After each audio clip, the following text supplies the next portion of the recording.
Being a Blasters fan is too difficult to handle. ബ്ലാസ്റ്റേഴ്സിന്റെ ആരാധകനായിരിക്കുക എന്നത് വൈകാരികമായിട്ട് അത്ര സുഖമുള്ള പരിപാടിയൊന്നുമല്ല. നമുക്ക് ഒരുപാട് ട്രോമകൾ അതിൽ നിന്ന് ലഭിക്കും.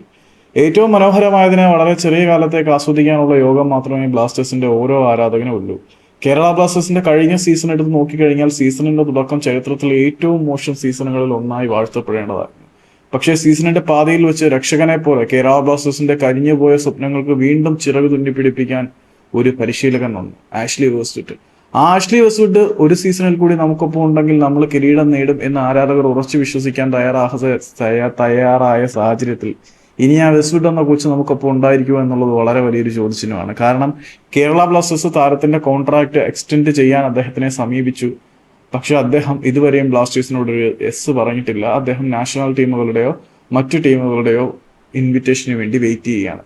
ഇങ്ങനെ പറയുമ്പോൾ അതിനകത്ത് മറ്റൊരു സംഗതി കൊണ്ടുണ്ട്. ആഷ്ലി വെസ്റ്റ്വുഡ് കേരള ബ്ലാസ്റ്റേഴ്സിനെ രക്ഷിക്കുക എന്നുള്ള ദൗത്യം ഏറ്റെടുത്തുകൊണ്ട് വന്നു. റിലഗേഷൻ സോണിൽ നിന്നും കേരള ബ്ലാസ്റ്റേഴ്സിനെ രക്ഷിച്ച് ഇതുവരെ ഇല്ലാത്ത വിധം ബ്ലാസ്റ്റേഴ്സിന്റെ ചരിത്രത്തിലെ ഏറ്റവും വലിയ ടേൺ അറൗണ്ട് ഉണ്ടാക്കിയ കുതിപ്പ് പുള്ളിയെ കൊണ്ട് നടത്താൻ പറ്റി. പക്ഷേ ആഷ്ലി വെസ്റ്റ്വുഡിനെ കോൺട്രാക്ട് എക്സ്റ്റെൻഡ് ചെയ്യാൻ ഇവന്മാർ അപ്രോച്ച് ചെയ്ത തുക എത്ര ആയിരിക്കും എന്നുള്ളത് കൂടി വലിയ ചോദ്യചിഹ്നമാണ്. മേ ബി മോണിറ്ററി ടൈംസിൽ തന്നെ ആയിരിക്കും അദ്ദേഹം കോൺട്രാക്ട് പുതുക്കാതിരിക്കുന്നത്.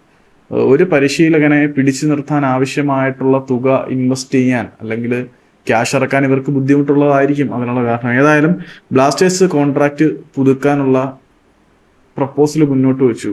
ഇതുവരെയും വെസ്റ്റ്വുഡ് അതിനോടൊരു അനുകൂല നടപടി എടുത്തിട്ടില്ല. അദ്ദേഹം ബെറ്റർ ഓപ്ഷൻസ് തേടുകയാണ്, അല്ലെങ്കിൽ ബെറ്റർ ഓഫറുകൾ തേടുകയാണ് എന്ന് പറയുമ്പം മേ ബി ബ്ലാസ്റ്റേഴ്സിന്റെ സൈഡിൽ നിന്നും കുറച്ചുകൂടി നല്ല മോണിറ്ററി ബെനിഫിറ്റോ അല്ലെങ്കിൽ കുറച്ചുകൂടി നിലവാരമുള്ള ടീമുകളിൽ നിന്നോ ദേശീയ ടീമുകളിൽ നിന്നോ ഒക്കെയുള്ള ക്ഷണത്തിന് വേണ്ടി അദ്ദേഹം കാത്തിരിക്കുന്നു എന്ന് പറഞ്ഞു കഴിഞ്ഞാൽ നമ്മൾ കൊണ്ടുപോയ ആ ഒരു പ്രപ്പോസൽ എത്രമാത്രം സ്ട്രോങ് ആണ് എന്നുകൂടി ചിന്തിക്കേണ്ട സമയമുണ്ടായിരുന്നു.